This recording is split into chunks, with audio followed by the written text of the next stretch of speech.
ମୁଁ ଗୋଟିଏ ଲେଖା ଲେଖିଛି ତାକୁ ଦେଖିନ ବୋଧେ। ଗୋଟିଏ କଥା ଅନେକ ବାର୍ତ୍ତା।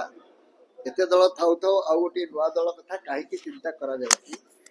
ନୂଆ ଦଳ କଥା ଯେଉଁମାନେ ଚିନ୍ତା କରୁଛନ୍ତି ସେମାନଙ୍କୁ ଏ ପଲଉ ଖାଇବାକୁ ଦିଆଯାଉ, କିନ୍ତୁ ଅନ୍ୟ ଯେଉଁ ତିନି ପ୍ରମୁଖ ଦଳ ଅଛନ୍ତି ସେଇମାନଙ୍କ ପାଇଁ ଏ ଗୋଟିଏ ବାର୍ତ୍ତା ଦେଉଛି। 24 ବର୍ଷର ଶାସନକୁ ଅନ୍ତ କରି ଅନେକ ଉତ୍ସାହର ସହିତ ବିଜେପି କ୍ଷମତାକୁ ଆସିଲା। 1.5 ବର୍ଷ ନ ପୁରୁଣୁ ଆଉ ଦଳେ ବାହାରିଲେଣି ନୂଆ ଦଳ କଥା ଚିନ୍ତା କରୁଛି। ଏହା ତାଙ୍କ ପାଇଁ ବିଜେପି ପାଇଁ ଗୋଟିଏ ସତର୍କ ବାଣୀ। ଯଦି ବିଜେପି ଠାରୁ ଲୋକ ବିମୁଖ ହେଉଛନ୍ତି ବୋଲି କେହି କେହି ଭାବୁଛନ୍ତି, ତାହେଲେ ସ୍ୱାଭାବିକ ଭାବରେ ବିଜେଡି ପାଇଁ ମଧ୍ୟ ଆକର୍ଷିତ ହେବା କଥା। ସେ ଅଧିକ ଭୋଟ ପାଇଥିଲେ, ସିଟ୍ କମ୍ ପାଇଥାଇ ପାରନ୍ତି। କାହିଁକି ଏତେ କମ୍ ଦିନ ଭିତରେ ସେମାନଙ୍କୁ ଆଉ ଲୋକ ପଚାରୁ ନାହାନ୍ତି ବା ତାଙ୍କ କଥା ଚିନ୍ତା କରୁନାହାନ୍ତି? କଂଗ୍ରେସ ତ ପାସଙ୍ଗରେ ପଡୁନାହିଁ।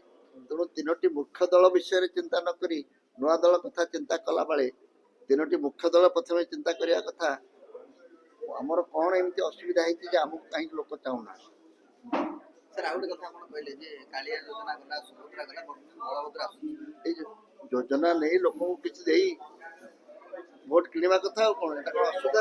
କେତେ କାଳିଆ ଥିଲା, ସୁଭଦ୍ରା ଆସିଲା, ବଳଭଦ୍ର ଆସିବ, ଏହା ତ ମୁଁ କହୁଛି। ପ୍ରଦୂଷଣ ବିଷୟରେ ଆମେ ସଚେତନ ହେବା ଦରକାର। ପ୍ରଦୂଷଣ ସମ୍ପର୍କରେ ସମସ୍ତେ, ଏଟା ପ୍ରଦୂଷଣଟା କେବଳ କୌଣସି ବ୍ୟକ୍ତିର ଇଏ ନୁହେଁ। ଆମେ ଏଣେ ଗାଡ଼ି ଚଲାଇବାକୁ ଚାହିଁବା, ଆମେ ଲୋକଙ୍କୁ ମାରିବାକୁ ବି ଚାହିଁବା। ପ୍ରଦୂଷଣ ବିଷୟରେ ତ ଆମେ ସଚେତନ ହେବା ଦରକାର। ସରକାର ଭାବିଛନ୍ତି ଏ ସମ୍ପର୍କରେ ଉଚିତ ପଦକ୍ଷେପ ନିଆଯିବା ଉଚିତ।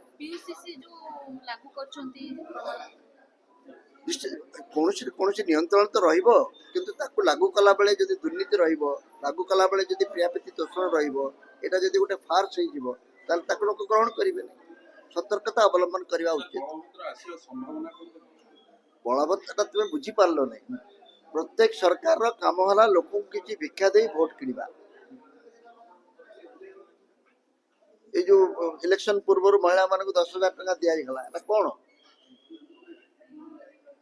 ମୁଁ ତ ବୁଝିପାରୁନି। ମହିଳାମାନେ ଏଠି ଅଛନ୍ତି, କହିବେ ଆମ ପେଟରେ କାହିଁ ଆପଣ ନାତ ମାରୁଛନ୍ତି, କିନ୍ତୁ ଆମର 10,000 ଟଙ୍କାରେ ଆମର ସବୁ ସମସ୍ୟାର ସମାଧାନ ହେଇଯିବ।